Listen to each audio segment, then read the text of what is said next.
এক অদ্ভুত ঘোর লাগা মুভি দেখতে বসলে প্রথম 10 মিনিটের মধ্যেই মনে হবে আমি কোন দুনিয়ায় ঢুকে পড়লাম। সবকিছু এত অচেনা, এত অস্বস্তিকর, অথচ অদ্ভুতভাবে টানছে আপনাকে। বাস্তব আর কল্পনা মিলেমিশে এমন এক গোলকধাঁধা তৈরি করে যেখান থেকে বের হওয়াটা একেবারে সহজ নয়। যারা ডার্ক, রহস্যময় আর হ্যালোসিনেশনধর্মী সিনেমা পছন্দ করেন, চুরুলি তাদের জন্য একদম পারফেক্ট মুভি। চুরুলি গল্পের শুরুটা বেশ সিম্পল। দুজন সাদা পোশাকের পুলিশ এক সন্দেহভাজন অপরাধীকে ধরতে আসে এক অদ্ভুত পাহাড় ঘেরা বিচ্ছিন্ন গ্রামে। চুরুলিতে তাদের মিশন পরিষ্কার, টার্গেট নির্দিষ্ট, প্ল্যান রেডি। কিন্তু তারা জানত না এই গ্রামে ঢোকা যতটা সহজ, বের হওয়া ততটা নয়। প্রথমে গ্রামটা দেখতে সাধারণ মনে হয়, কয়েকটা বাড়ি, কিছু অদ্ভুত স্বভাবের মানুষ, চারদিকে জঙ্গল আর পাহাড়। কিন্তু ধীরে ধীরে তারা বুঝতে শুরু করে এই জায়গাটা ঠিক সাধারণ না। সময় যেন এখানে অন্যভাবে চলে। মানুষের আচরণ অস্বাভাবিক, কথাবার্তায় অদ্ভুত ইঙ্গিত। কেউ যেন কিছু লুকিয়ে রাখছে, আবার সবাই যেন সব জানে। এক অদ্ভুত টাইম লুপের অনুভূতি। দিন আর রাত যেন একে অপরের সঙ্গে মিশে যাচ্ছে। ঘটনাগুলো রিপিট হচ্ছে কিনা বোঝা যাচ্ছে না।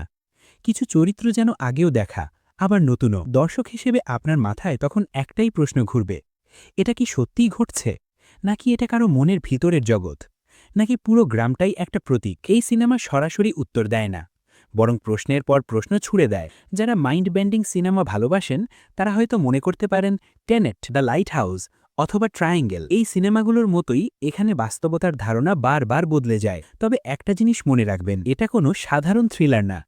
এখানে বড় অ্যাকশন নেই, চমকপ্রদ চেইস সিকোয়েন্স নেই। এখানে আছে ধীরে ধীরে বাড়তে থাকা অস্বস্তি। গ্রাম চুরুলি একটা চরিত্র। এই মুভিতে গ্রামটা শুধু লোকেশন না, বরং একটা আলাদা চরিত্র। জঙ্গলের ভেতরের রাস্তা, কুয়াশায় ঢাকা পাহাড়, অদ্ভুত শব্দ, সব মিলিয়ে একটা হ্যালুসিনেটিং পরিবেশ তৈরি করে। সিনেমাটোগ্রাফি এমনভাবে করা যেন আপনি নিজেই ওই গ্রামে হাঁটছেন। লং টেক শটগুলো আপনাকে সময়ের ভিতরে আটকে রাখে। ক্যামেরা কখনো স্থির, কখনো অস্বস্তিকরভাবে নড়ছে, যা পুরো অভিজ্ঞতাকে আরও ইমার্সিভ করে তোলে। সাউন্ড ডিজাইনও আলাদা করে বলার মতো। চারপাশের প্রাকৃতিক শব্দ, অদ্ভুত সংলাপ আর ব্যাকগ্রাউন্ডের নীরবতা সব মিলিয়ে একটা মানসিক চাপ তৈরি হয়। আসল খুনিকে কে কাকে খুঁজছে, কে শিকার আর কে শিকারী, এই প্রশ্নগুলো ধীরে ধীরে বদলে যায়। হয়তো আসল প্রশ্নটা অপরাধ নিয়ে নয়, হয়তো এটা মানুষের ভেতরের অন্ধকার নিয়ে। সিনেমাটা ইঙ্গিত দেয় মানুষ যখন নিয়ন্ত্রণ হারায় তখন বাস্তবতা আর কল্পনার সীমারেখা মুছে যেতে পারে। চরিত্র বিশ্লেষণ। দুই পুলিশ অফিসারের চরিত্র শুরুতে খুব বাস্তব ও নিয়ন্ত্রিত মনে হয়, কিন্তু সময়ের সঙ্গে সঙ্গে তাদের আচরণ বদলাতে থাকে। তারা কি পরিস্থিতির কারণে বদলাচ্ছে, নাকি জায়গাটাই তাদের ভেতরের অন্য সত্তাকে বের করে আনছে? গ্রামের মানুষগুলোও একইভাবে দ্ব্যর্থবোধ। কখনো তারা সাহায্য করছে মনে হয়, আবার কখনো মনে হয় সবাই যেন একটা বড় খেলায় অংশ নিচ্ছে। এই সিনেমা সবার জন্য নয়। যদি আপনি সোজাসাপটা গল্প চান, যেখানে শুরু মাঝ শেষ পরিষ্কার, তাহলে হয়তো এটা আপনার জন্য না। কিন্তু যদি আপনি এমন সিনেমা খোঁজেন যা দেখার পরও মাথার ভেতর ঘুরপাক খাবে, যা নিয়ে বন্ধুদের সঙ্গে তর্ক হবে, যা একবার দেখে পুরোটা বোঝা যায় না, তাহলে এটা আপনার জন্য একদম পারফেক্ট। দেখার আগে কিছু টিপস। ১. একদম মনোযোগ দিয়ে দেখবেন। ২. মোবাইল স্ক্রল করতে করতে দেখলে অনেক ডিটেল মিস করবেন। ৩.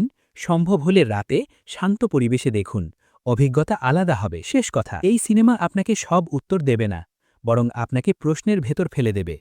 এটা এক ধরনের মাইন্ড ট্রিপ, এক ধরনের মানসিক পরীক্ষা। কিন্তু যারা ডার্ক, মাইন্ড বেন্ডিং আর একটু অন্যরকম সিনেমা খোঁজেন, চুরুলি তাদের জন্য এক পুরো মাত্রার সিনেম্যাটিক এক্সপিরিয়েন্স। দেখার পর আপনার নিজের ব্যাখ্যা তৈরি হবে। হয়তো আপনি বলবেন, আমি পুরোটা বুঝিনি, কিন্তু একটা জিনিস নিশ্চিত, আপনি এই অভিজ্ঞতা সহজে ভুলতে পারবেন না।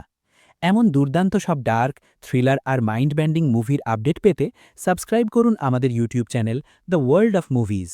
ভিডিওটা ভালো লাগলে লাইক দিন, কমেন্টে জানাবেন আপনার মতে চুরুলির আসল রহস্য কী ছিল। পরের ভিডিওতে আবার দেখা হবে। ততক্ষণ পর্যন্ত ভালো সিনেমা দেখুন, ভালো থাকুন।